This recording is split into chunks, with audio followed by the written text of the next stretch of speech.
भोलेनाथ, मेरे चैनल पर आप लोग का स्वागत है। ये भोले बाबा का विवाह गीत अच्छा लगे तो लाइक, शेयर और सब्सक्राइब कीजिएगा,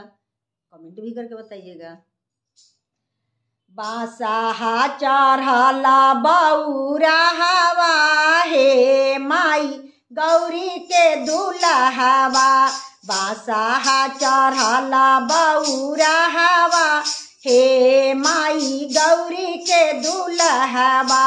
गौरी के दुल्हवा मई है उमा के दुल्हवा, गौरी के दुल्हवा मई है उमा के दुल्हवा, बासाहा चढ़ला बौरा हवा हे माई गौरी के दुल्हवा, बासाहा चढ़ला बौरा हवा हे माई गौरी के दुल्हवा, अंग भभूति शोभे गले रुद्र मालवा, अंग भभूति शोभे गले रुद्र मालवा, जटावा से बहे गंगा धारावा हे माई गौरी के दुल्हवा, जटावा से बहे गंगा धारावा हे माई गौरी के दुल्हवा, बासाहा चढ़ला बौरा हवा हे माई गौरी के दुल्हवा, एक हाथे डमरू त्रिशूल दूजे भांगा झोरिया,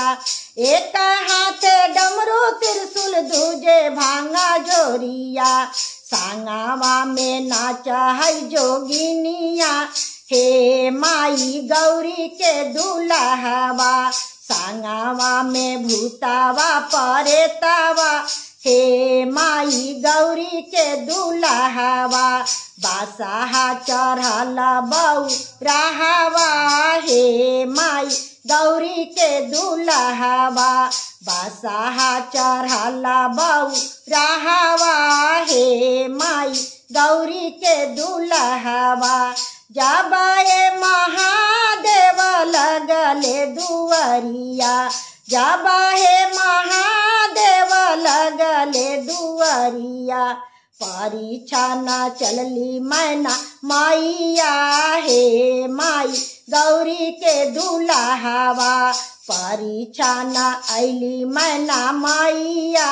हे माई गौरी के दुल्हवा, जाटावा उठाई मैया गलिया से के, जाटावा उठाई मैया गलिया से के, सापावा छोरेला फूफू कारवा हे माई गौरी के दुल्हवा, सापावा छोरेला फूफू कारवा हे माई गौरी के दुल्हवा,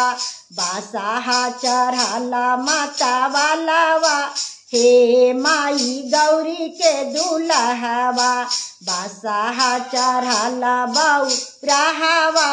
हे माई गौरी के दुल्हवा, गौरी के दुल्हवा मई है उमा के दुल्हवा, गौरी के दुल्हवा मई है उमा के दुल्हवा, बासाहा चढ़ला बौरा हवा हे माई गौरी के दुल्हवा, बासाहा चढ़ला बौरा हवा